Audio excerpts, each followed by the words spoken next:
चलिए आज एक ऐसी कहानी में उतरते हैं जिसने सच में दुनिया को बदल दिया। ये कहानी है एक राजकुमार की। एक ऐसा राजकुमार जिसने सब कुछ, बिल्कुल सब कुछ त्याग दिया सिर्फ एक गहरी सच्चाई को पाने के लिए। हाँ, ये सिद्धार्थ गौतम के बुद्ध बनने की अद्भुत यात्रा है।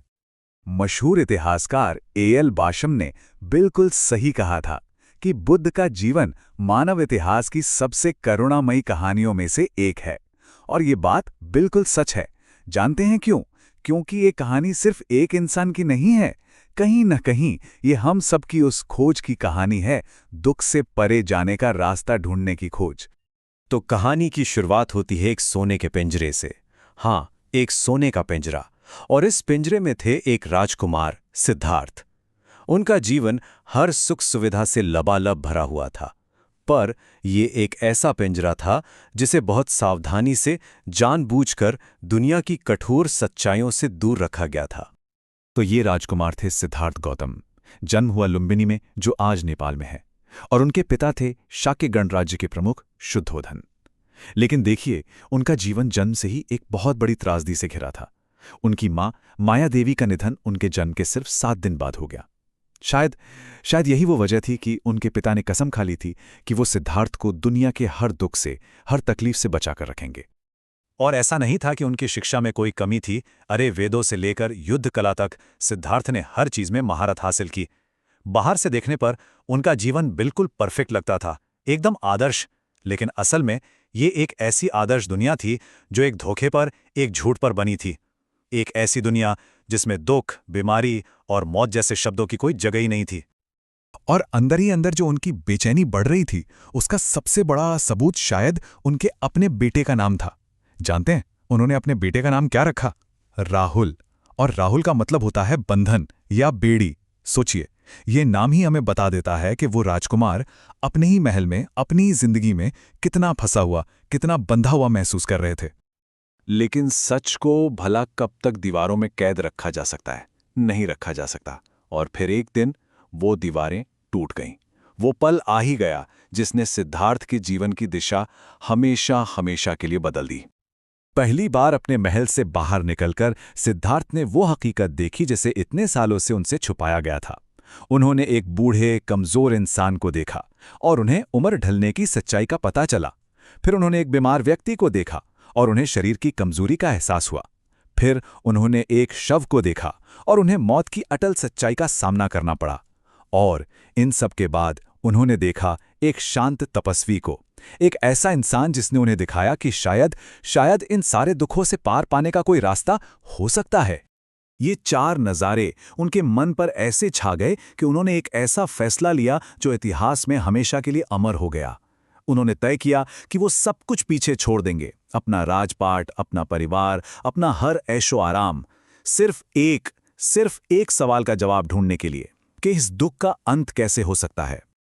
तब उनकी उम्र थी महज 29 साल, और एक रात वो चुपचाप अपने महल से निकल पड़े। इतिहास में इस घटना को महाभिनिष्क्रमण यानी द ग्रेट रिनुंसिएशन कहा जाता है। एक राजकुमार ने अपना सब कुछ त्याग दिया था और अब वो एक साधक बन चुके थे, एक सत्य के खोजी। इसके बाद के 6 साल बहुत ही कठिन थे। उन्होंने उर्वेला के जंगलों में घोर तपस्या की। उनका ये मानना था कि अगर वो अपने शरीर को चरम कष्ट देंगे तो शायद उनका मन, उनकी आत्मा मुक्त हो जाएगी। उन्होंने इतने कड़े उपवास और आत्मपीड़ा सही कि वो लगभग मौत के कगार पर पहुंच गए थे। पर उन्हीं 6 सालों की कठोर तपस्या के बाद, जब वो बिल्कुल मौत के मुंह में थे, उन्हें एक बहुत गहरी सच्चाई का एहसास हुआ। उन्हें समझ आया कि ज्ञान का रास्ता ना तो महलों के भोग विलास में है और ना ही इस तरह शरीर को तड़पाने में। ये दोनों ही रास्ते मंजिल तक नहीं ले जाते। उन्होंने अपनी जिंदगी में 2 बिल्कुल अलग, 2 चरम रास्ते देखे थे। एक तरफ था महलों का खोखला, बेमतलब का सुख, और दूसरी तरफ थी तपस्या की घोर पीड़ा जिसने उनके शरीर और मन को सिर्फ कमजोर किया। उन्हें यह साफ साफ समझ आ गया कि दोनों ही रास्ते किसी काम के नहीं हैं, व्यर्थ हैं। और बस इसी एक एहसास से उनकी सबसे बड़ी खोज का जन्म हुआ। वो खोज थी मध्यम मार्ग, द मिडिल पाथ। एक ऐसा रास्ता जो भोग और तपस्या, इन दोनों की अति से बचकर बीच से निकलता है, संतुलन का एक मार्ग। तो जरा इस यात्रा को देखिए। 29 साल की उम्र में घर छोड़ा, अगले 6 साल तक कठिन खोज की और फिर 35 साल की उम्र में बोधगया में एक पीपल के पेड़ के नीचे उन्हें आखिरकार वो मिल गया जिसकी उन्हें तलाश थी, परम ज्ञान, जिसे कहते हैं निर्वाण। और उसी ज्ञान की प्राप्ति के साथ राजकुमार सिद्धार्थ अब बुद्ध बन गए। बुद्ध यानी द अवेकन्ड वन, वो जो जाग चुका है। लेकिन सबसे बड़ी बात यह थी कि उन्होंने इस ज्ञान को सिर्फ अपने तक नहीं रखा। नहीं, अब उनकी यात्रा का एक नया अध्याय शुरू होने वाला था। एक साधक से एक शिक्षक बनने का अध्याय। उन्होंने अपना पहला उपदेश सारनाथ में दिया। और जानते हैं उनके पहले शिष्य कौन बने? वही 5 तपस्वी जिन्होंने उन्हें उस वक्त छोड़ दिया था जब उन्होंने कठोर तपस्या का रास्ता छोड़ा था। इसी ऐतिहासिक घटना को धर्मचक्र प्रवर्तन कहा जाता है, यानी धर्म के पहिए का घूमना। ये वो पहले 5 भिक्षु थे, कौंडिन्य, वप्पा, भद्दिया, महानाम और अस्सजी। इन्होंने ही सबसे पहले बुद्ध की शिक्षा को अपनाया।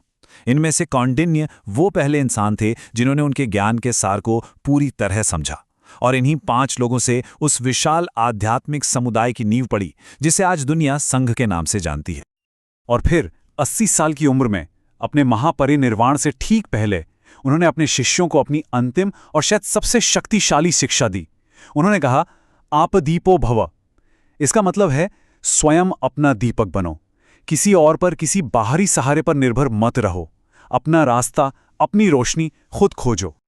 तो आखिर में सवाल यही बचता है कि एक राजकुमार की सत्य के लिए ये 2500 साल पुरानी यात्रा आज हमारी अपनी जिंदगी में क्या मायने रखती है? कैसे उनकी वो खोज हम सबको अपनी जिंदगी में अर्थ ढूंढने के लिए प्रेरित कर सकती है? ये एक ऐसा सवाल है जिस पर हम सबको सोचना चाहिए।